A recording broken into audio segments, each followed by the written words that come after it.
नमस्कार बच्चों। आज हम पढ़ेंगे कॉम्बिनेशन ऑफ कैपेसिटर्स के बारे में। कॉम्बिनेशन ऑफ कैपेसिटर की क्यों ज़रूरत पड़ती है।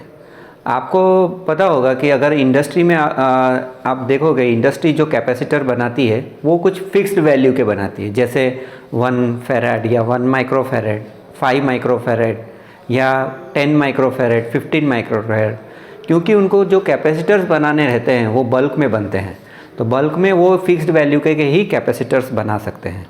पर अगर जब आप कोई डिज़ाइन कर रहे हो, कोई भी सर्किट डिज़ाइन कर रहे हो, तो उसमें आपको रिक्वायरमेंट जो रहेगी वो 1, 5, 10 जैसी नहीं रहेगी। आपको शायद 2 माइक्रोफेरेड चाहिए या 2.5 माइक्रोफेरेड चाहिए या 7.5 माइक्रोफेरेड, वो तो इंडस्ट्री बनाती नहीं है।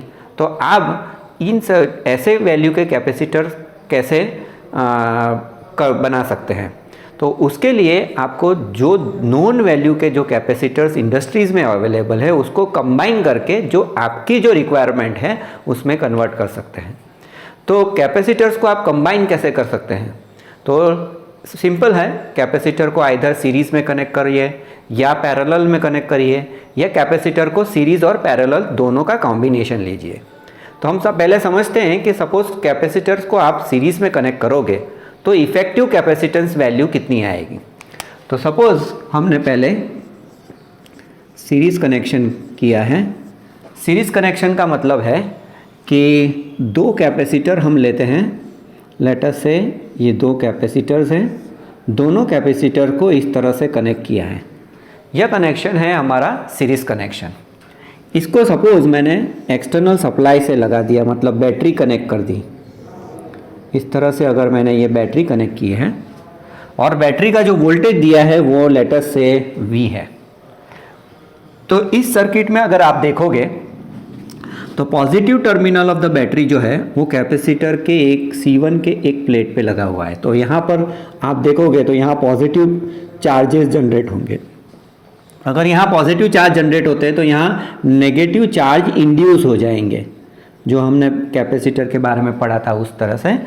यहाँ पर आप देखोगे कि negative terminal of the battery जो है वो कैपेसिटर के इस एंड पे कनेक्टेड है, तो यहाँ पर नेगेटिव प्लेट हो जाएगा, तो कॉरस्पॉन्डिंगली ये हो जाएगी हमारे पॉजिटिव प्लेट।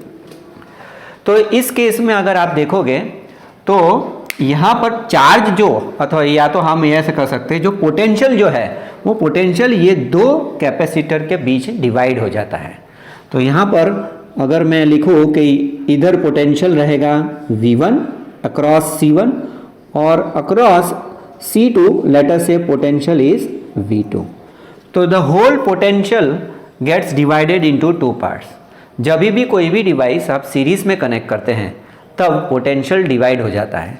इसीलिए यहाँ पर मैं लिख सकता हूँ V is equal to V1 plus V2।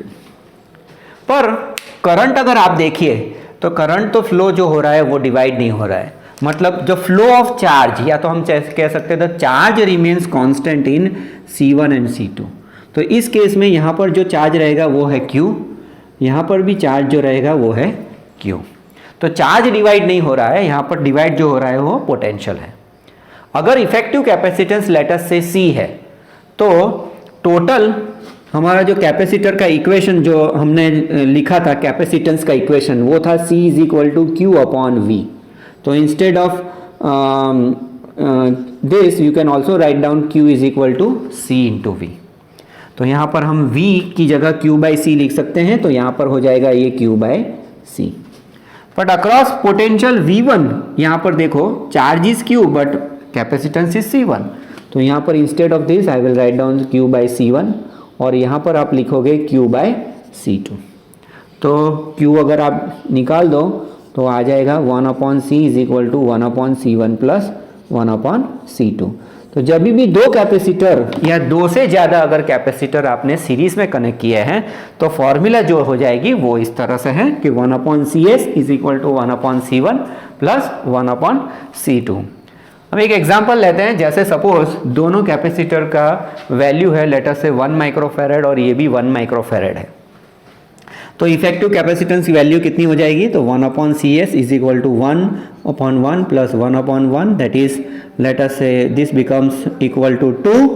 तो CS की वैल्यू जो हो जाएगी है 1 upon 2, that is equal to 0.5 of course if it is microfarad तो 0.5 माइक्रोफेरेड, यहाँ पर हमने फेरेड लिया हो तो ये हो जाएगा फेरेड। तो आप देखोगे इफेक्टिव कैपेसिटेंस की वैल्यू कम हो गई। इंडिविजुअल कैपेसिटेंस की वैल्यू लेटर से 1 फेराड थी, तो इफेक्टिव कैपेसिटेंस जब आप सीरीज में कनेक्ट करते हो तो इफेक्टिव कैपेसिटेंस कम हो जाता है जब आप सीरीज कनेक्शन किया है। उसी तरह से अगर मैं दो कैपेसिटर्स को पैरेलल में कनेक्ट करता हूं, फॉर एग्जांपल है वो है पैरेलल कनेक्शन, जिसमें हमने दो कैपेसिटर्स को पैरेलल में कनेक्ट किया है और दोनों कैपेसिटर को फिर हमने कनेक्ट किया है बैटरी से। तो इस केस में अगर आप देखोगे तो positive terminal of the battery वो कैपेसिटर दोनों कैपेसिटर के एक प्लेट पे लगा है, मतलब यहाँ पर आप देखोगे यहाँ पर पॉजिटिव चार्ज जनरेट होंगे, उसके कॉरस्पॉन्डिंग यहाँ पर नेगेटिव चार्ज इंड्यूस हो जाएंगे।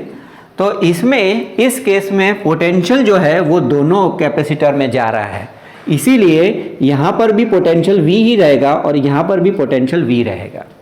पर करंट या तो फ्लो ऑफ चार्ज या तो चार्ज अगर आप देखो तो जो चार्ज जो फ्लो हो रहा है, फ्लो ऑफ चार्ज जो है वो डिवाइड हो जाता है दो भाग में, यहाँ पर जाएगा Q1 और यहाँ पर जा रहा है Q2। तो over here the charge gets divided into two parts. तो यहाँ पर मैं लिखूंगा Q is equal to Q1 plus Q2। अब Q की इक्वेशन, Q का इक्वेशन हमको पता है, Q is equal to C into V। तो यहाँ पर लिखेंगे हम C इंटू V। जो चार्ज जो Q1 जो फ्लो हो रहा है फ्रॉम अ कैपेसिटर C1, वहाँ पर आप लिखोगे C1 into V because potential at C1 is V और potential at C2 is again V। तो इसमें से आप V वैल्यू निकाल दो तो हो जाएगा C is equal to C1 plus C2। So this equation is for parallel connection, मतलब अगर दोनों कैपेसिटर को हमने पैरेलल में कनेक्ट किया है तो कैपेसिटेंस की वैल्यू ऐड होती है, मतलब इफेक्टिव कैपेसिटेंस बढ़ जाएगा। एक एग्जांपल जैसे यहाँ पर लिया था, अगर दोनों कैपेसिटर की वैल्यू लेटर से 1 फेराड है तो ये 1 और ये 1, तो 1 plus 1 total effective capacitance value हो जाएगी 2 फेराड। तो सीरीज कॉम्बिनेशन में equation is 1/CS is equal to 1/C1 plus C2 और पैरेलल कॉम्बिनेशन में है CP is equal to C1 plus C2।